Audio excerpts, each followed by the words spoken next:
할렐루야.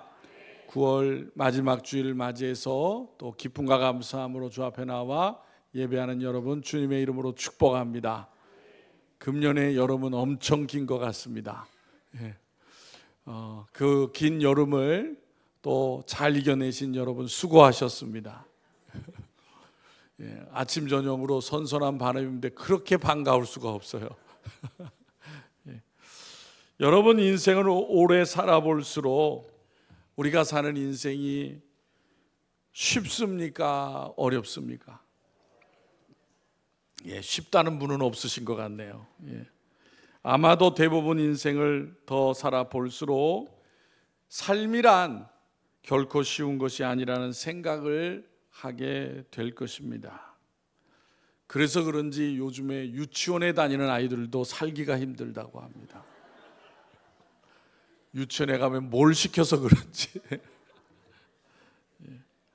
유치원생도 그런데 하물며 인생을 몇십 년씩 사시는 분들을 또 삶의 힘든 과정이 얼마나 많겠습니까?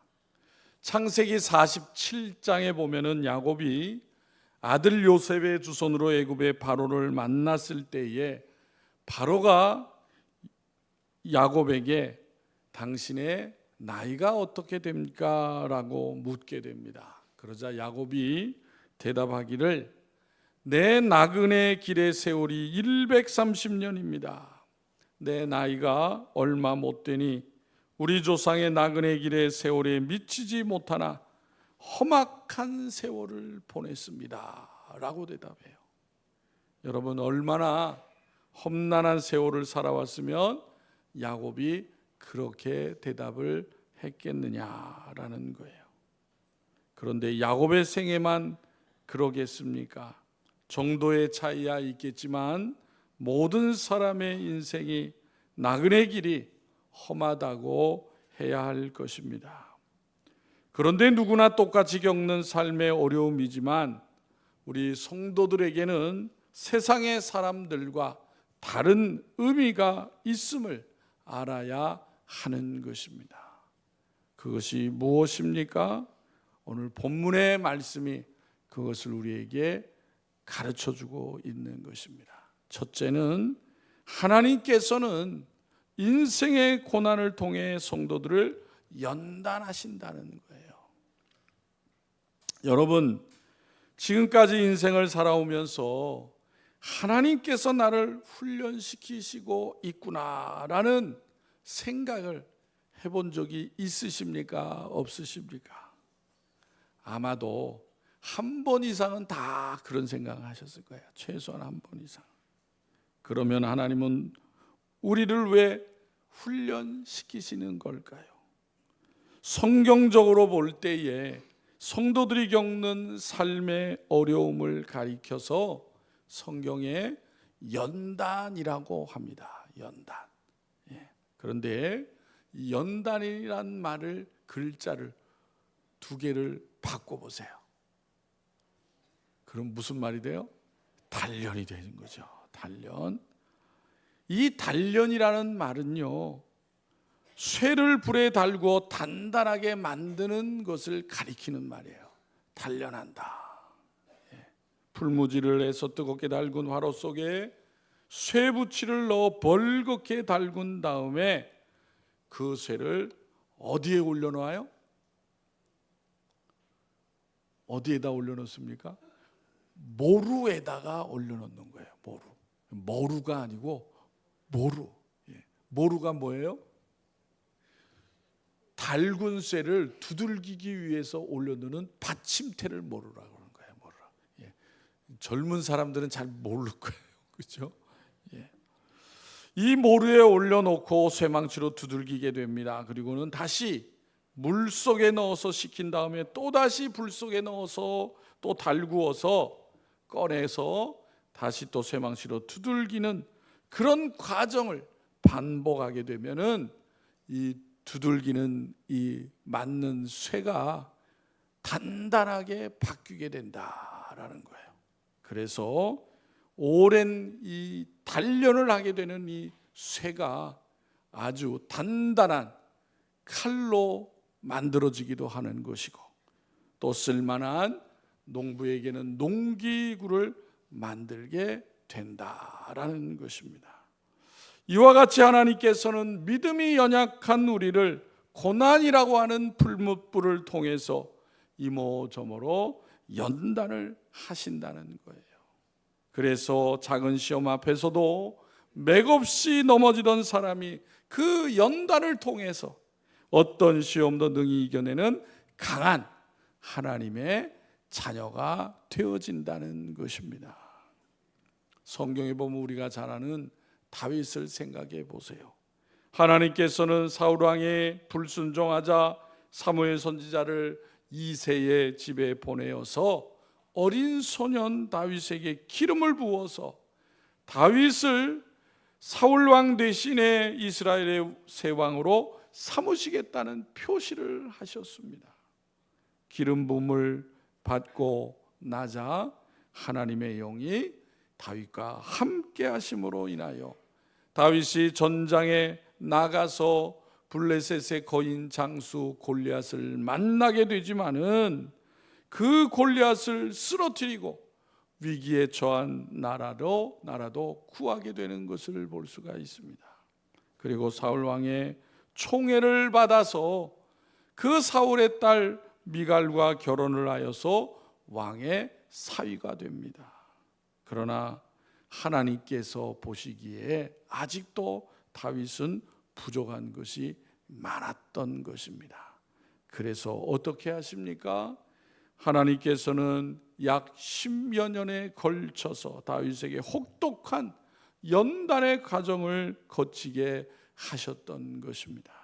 사울 왕의 칼을 피해서 황량한 광야의 동굴 속에 숨어 지내기도 하였고, 이방 나라인 모압에 가서 머물기도 하였고, 심지어는 원수의 나라인 블레셋의 왕 라기스에게 가서 그의 몸을 의지하기도 하였다는 거예요.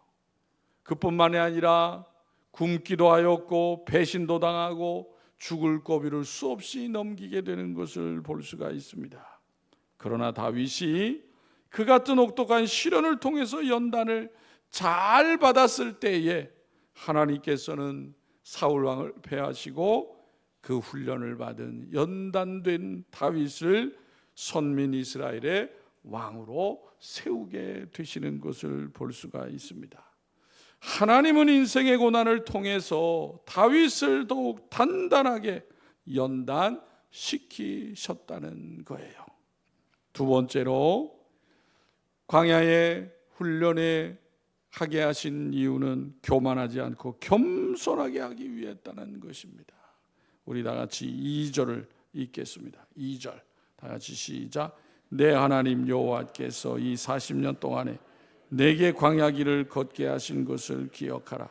이는 너를 낮추시며 너를 시험하사 내 마음이 어떠한지 그 명령을 지키는지 지키지 않은지 알게 하여 하심이라. 2절에 보면은 이는 너를 낮추시며라고 하였습니다. 이스라엘 백성의 광야 40년간의 고난은 그들을 겸손하게 하기 위한 하나님의 사랑의 매였다는 것입니다. 여기 본문에 낮추다는 말은 고통케 하다는 뜻인데, 이것은 광야 생활에서의 고통과 결핍을 통해서 이스라엘 백성들로 하여금 하나님의 도움의 필요성을 깨닫게 하고 하나님만을 의지하게 하려는 하나님의 선한 의도가 있었던 것입니다. 이스라엘 백성은 우리가 아는 것처럼 400년 동안 애굽에서 노예 생활을 하였음에도 불구하고 여전히 그들의 목이 곧고 하나님의 명령을 거역하기를 좋아하였다는 거예요. 가나안 땅을 향하여 올라가 그 땅을 정복하라는 하나님의 말씀을 순종하기보다는 광야 생활의 어려움으로 인하여 하나님을 원망하며 애굽으로 돌아가려고까지 하였던 거예요. 따라서 하나님께서는 이스라엘 백성이 광야의 고통과 위험 앞에서 자신들의 무력함을 철저하게 통감을 하고 완악하며 교만한 마음을 버릴 때까지 광야 생활을 하게 하셨던 것입니다. 하나님의 눈에 비친 이스라엘 백성은 낮추지 않으면 안 되는, 아직도 하나님 앞에 너무나도 부족한 사람들이었다라는 거예요. 그래서 출애굽기 32장 9절에 보면 이렇게 말씀을 하십니다. 여호와께서 또 모세에게 이르시되 내가 이 백성을 보니 목이 뻣뻣한 백성이로다 라고 말씀을 하십니다. 여기서 목이 뻣뻣하다는 말은 농부의 말을 잘 듣지 않는 소나 말에게 쓰였던 표현입니다. 성경에서 그래서 이 말은 고집이 세고 악함을 나타내는데 사용한 말이었어요. 여러분, 하나님은 우리의 교만을 꺾고 겸손하게 만드시는 분이세요. 왜 그렇습니까? 교만은 패망의 앞잡이이기 때문에요. 그래서 하나님은 택하신 사랑하는 백성이 결코 교만으로 많은 것을 원하지 아니하시는 거예요. 어떻게 해서든지 그 백성을 훈련시켜서 하나님의 뜻을 이루는 그런 백성이 되기를 원하셨던 것입니다. 이스라엘 백성은 목이 뻣뻣하고 강팍한 백성이었습니다. 그들은 수시로 자기들의 뜻대로 행하려 하며 하나님 앞에서 교만하게 행하였습니다. 결국 그로 인해서 한 달이면 들어갈 수 있었던 이 가나안 땅을 무려 40년이나 걸려서 들어가게 되었던 거예요. 여러분, 성도의 삶에는 언제나 말씀하시는 겸손함이 배어 있어야 하는 거예요. 하나님을 대할 때는 물론이거니와 사람을 대할 때에도 그 같은 겸손을 잃어버려서는 안 되는 거예요. 왜냐하면 하나님은 교만한 자를 싫어하시기 때문에 그런 거예요. 세 번째, 하나님께서 이스라엘 백성들이 광야에서 훈련을 하게 하신 것은 시험하여 그들의 마음을 알기 위함이었다는 것입니다. 2절에 보면 너를 시험하사 내 마음이 어떠한지 그 명령을 지키는지 지키지 않는지 알려 하심이라고 하셨습니다. 하나님께서 이스라엘 백성을 광야길로 인도하신 것은 그들을 시험하여 그들의 마음속에 있는 것을 알고자 하셨다는 거예요.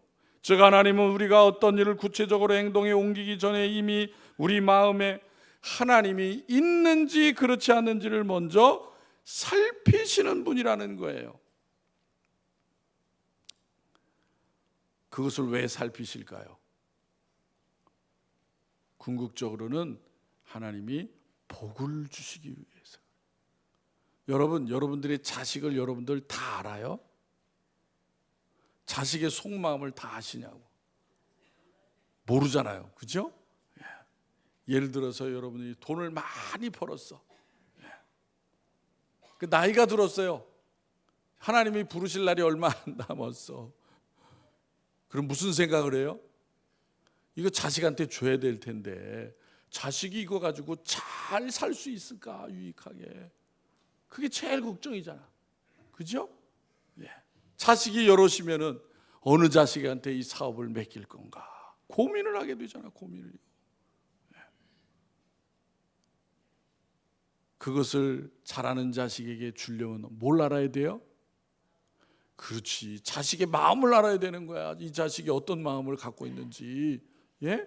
아버지의 뜻을 잘, 부모님의 마음을 잘 헤아려서 그것을 바르게 잘 사용할 수 있지. 그걸 알아야 될 거 아니에요.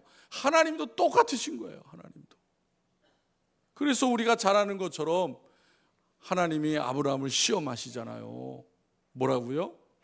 아들 이삭을 내놓으라고 하나님 앞에 바치라고 그러잖아요. 왜요? 하나님의 말씀에 제대로 순종하는지 안 하는지 그 믿음을 보시기 위해서 시험했다고 그랬어요. 그 시험에 통과하자 하나님이 아브라함에게 뭘 말씀합니까? 복된 자가 되게 하신다고 말씀하시잖아요. 복된 자. 네 마음을 내가 알았다. 그러니 너에게 내가 복이 되게 하신다라고 말씀하시는 거예요. 여러분, 사단도 우리를 시험하잖아요. 그죠? 그런데 사단의 시험은 왜 합니까? 넘어뜨리기 위해서 하는 거예요. 그런데 하나님의 시험은 넘어뜨리려고 하게 하시는 거 아니에요. 무엇 때문에요? 더 큰 복을 주시기 위해서라는 것입니다. 구약 성경에 욥이라는 사람이 나옵니다. 욥이라는 사람. 욥은 하나님을 경외하는 경건한 사람이라고 그랬어요. 하나님께서 천상에 의해서 천사들과 사단 앞에서까지 욥을 칭찬하였습니다. 그러면 그 같은 욥에게 경건한 욥이 아무런 시련을 겪지 않았습니까? 그렇지 않지요. 그 후에 욥은 말로 다 표현할 수 없는 엄청난 고난에 직면하게 됩니다. 수없이 많았던 가축과 종들을 강도들에게 하루아침에 빼앗기고 빈털털이 거지가 되고 맙니다.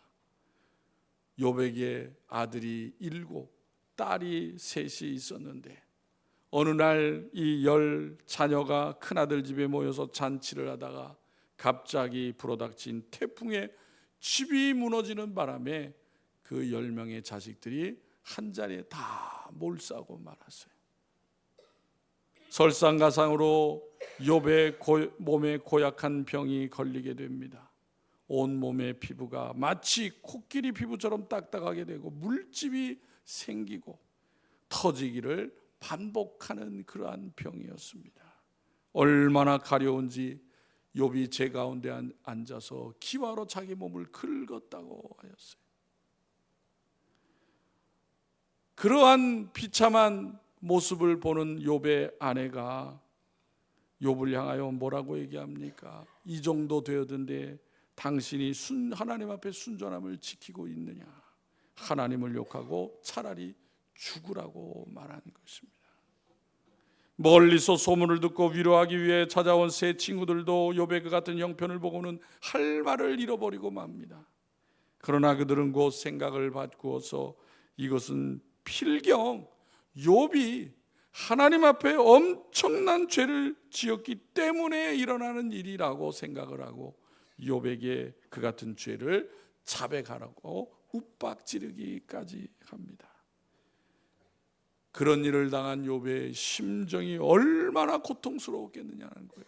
누가 그것을 알겠습니까? 그러나 욥은 자기가 받은 고난의 원인은 알지 못하지만 하나님을 경외하는 신앙인으로서 그 고난에 대하여 부정하지 아니하고 긍정적인 고백을 합니다. 욥기 23장 10절에 보면 그러나 내가 가는 길을 그가 아시나니 그가 나를 단련하신 후에는 내가 순금같이 되어 나오리라 라는 고백을 하는 거예요. 결국 욥은 그 모든 고난을 믿음으로 이겨내고 하나님께로부터 의롭다고 인정을 받게 됩니다. 그를 괴롭혔던 병은 씻겨지고 건강이 회복되었을 뿐만 아니라 이전보다 갑절의 복을 하나님께로부터 받아 누리고 살았다고 성경은 말씀하고 있습니다. 여러분, 우리는 주님의 은혜로 하나님의 자녀가 되었지만 또한 항상 그냥 놔두세요. 사단의 시험에 노출되어 있음을 우리는 잊지 말아야 되는 것입니다. 이스라엘 백성은 광야 40년을 지나오면서 오히려 하나님을 시험하다가 멸망을 당하였다는 거예요. 그래서 사도 바울은 고린도 교회 성도들에게 이렇게 권면을 합니다. 고린도전서 10장 9절에 그들 가운데 어떤 사람들은 주를 시험하다가 뱀에게 멸망하였나니 우리는 그들과 같이 시험하지 말자. 여러분, 이스라엘 백성이 어떻게 시험했을까요? 이스라엘 백성이 광야 생활 가운데에 이제 가나안 땅을 향해 가면서 에돔이라는 이방 나라를 지나가야 했어요. 그런데 에돔이 허락하지 않아요. 그런데 에돔은 사실 이스라엘 백성과 피가 같잖아. 그죠? 에서의 후예 아니에요. 그죠? 그래서 그 땅을 돌아가려고 합니다. 삥 돌아가. 그것을 이스라엘 백성들이 알고는 하나님을 원망하기 시작하는 거예요. 모세를 원망하기 시작하는 거예요. 뭐라고 하느냐 하면은 우리를 이 광야에서 다 죽게 하려고 하느냐. 양식도 없고 마실 물도 없다. 그러면서 하나님이 그들에게 주었던 만나를 향하여 이 하찮은 음식을 우리는 먹기 싫다 그런 거예요. 여러분 말씀드린 것처럼 만나는 이 세상에 지금까지 어느 민족도 먹어보지 못한 하나님이 주신 양식이에요. 얼마나 사랑하시면 그런 양식을 주셨겠어요. 그런데 그 양식을 먹고 광야를 살은 이스라엘 백성이 그것에 대하여 그 음식을 하찮은 음식이라고 그런 거예요. 여러분 성경에 하나님은 어떤 분이시냐? 업신여기심을 받지 않으신다 그랬어요. 그런데 이스라엘 백성이 하나님을 업신여긴 거예요. 업신여긴 거.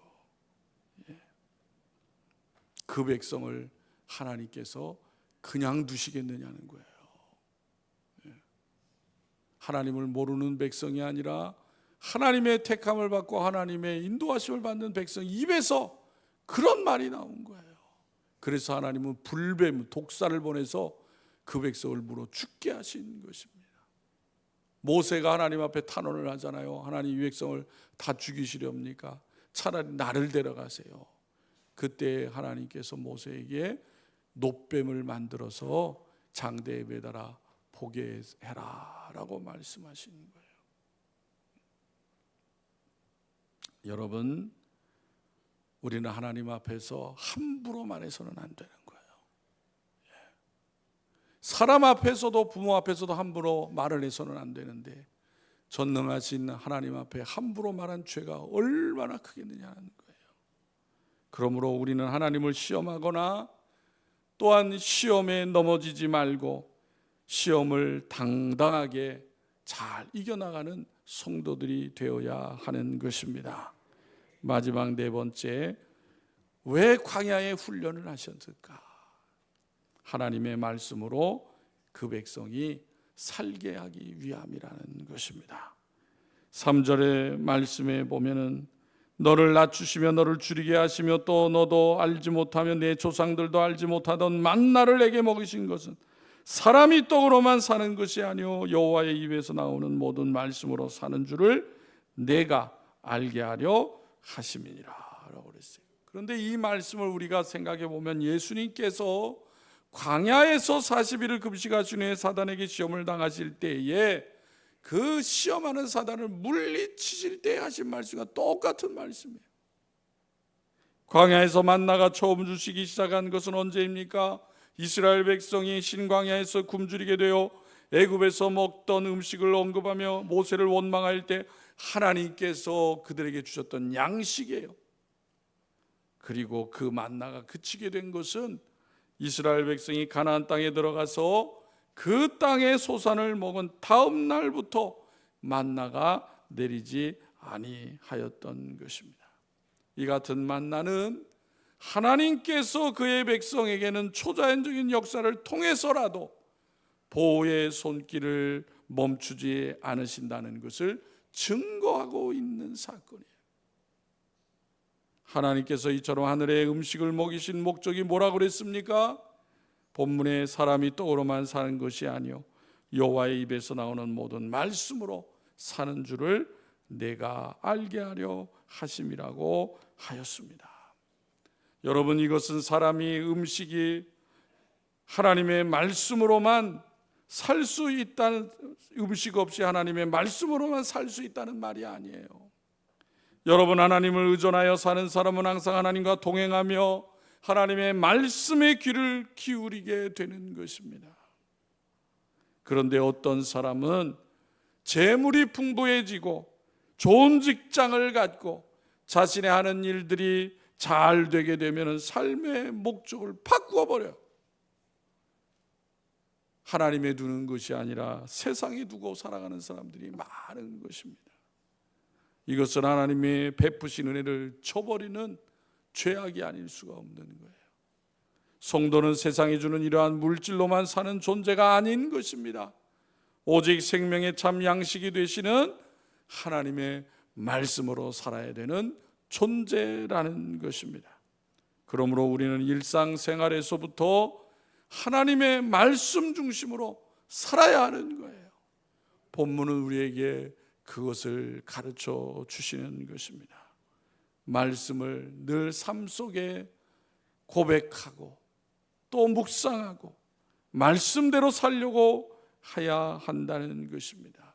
그러다 보면은 자연히 하나님 중심 신앙의 삶이 익숙해진다는 거예요. 죄악이 난무하는 세상 가운데의 성도는 그러한 삶을 살기를 힘써야 된다는 것입니다.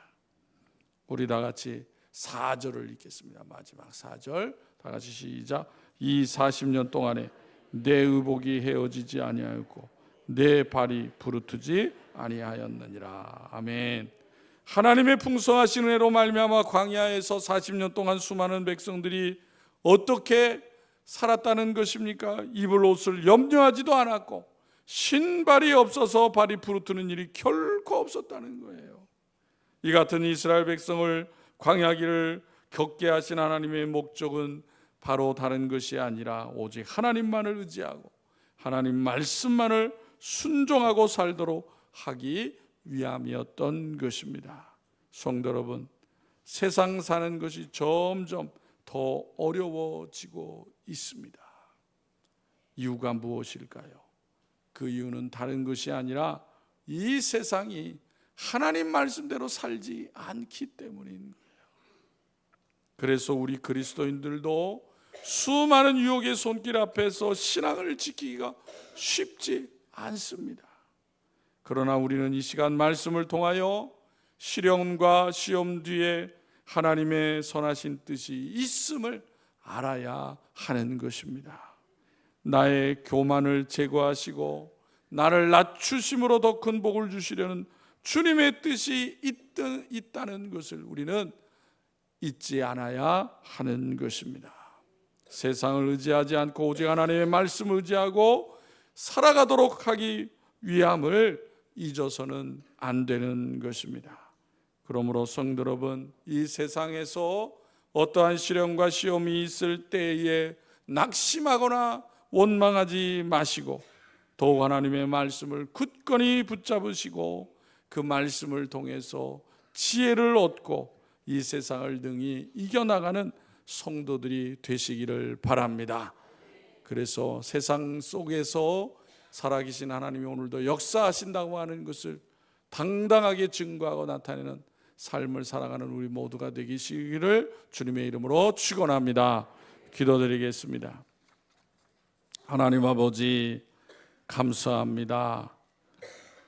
험난한 세상 가운데 여전히 또 죄악이 관영한 세상 속에서 사랑하는 성도들을 붙들어 주시고 또 하나님의 생명의 말씀으로 인도하여 주신 아버지 하나님 감사합니다.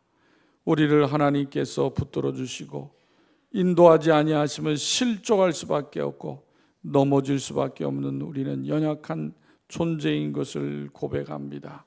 그러기에 하나님께서는 우리를 사랑하시기에 또한 훈련을 통하여 우리의 믿음을 굳건히 하여 주시어서 어떠한 어려움에도 흔들리지 아니하고 바른 길을 아버지 하나며 잃어버리지 않도록 인도하시는 하나님이신 줄로 믿습니다. 사랑하는 성도들이 아버지 하나며 내일을 알 수 없는 어려운 이 시대를 살아가고 있지만 오늘 우리에게 주시는 말씀을 기억하면서 어떤 어려움 가운데에도 낙심하거나 이스라엘 백성들 같이 원망하지 않게 하여 주옵시고 하나님 말씀 가운데 굳건히 서서 주님과 동행하는 복된 삶이 되어지게 하여 주시옵소서. 전쟁으로 인해서 고통을 받는 백성들이 많이 있습니다. 하나님 인간의 죄악을 깨닫게 하여 주옵시고 하나님을 찾고 의지하는 백성들이 되어지게 하여 주시옵소서.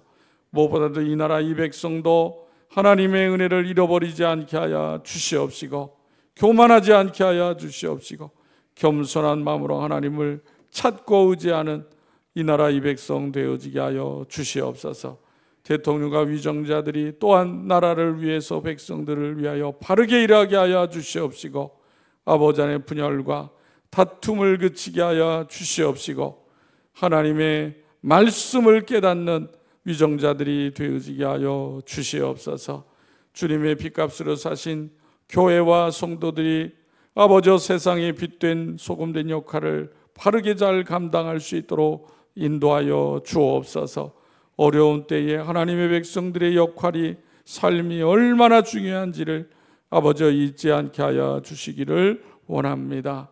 아버지, 사랑하는 성도들의 가정이, 또한 자녀들이 믿음 잃지 않게 하여 주시옵시고, 생명의 말씀을 통하여 지혜를 얻고 꿈과 소망을 이루어가는 가정 자녀들이 되어지게 하여 주옵소서.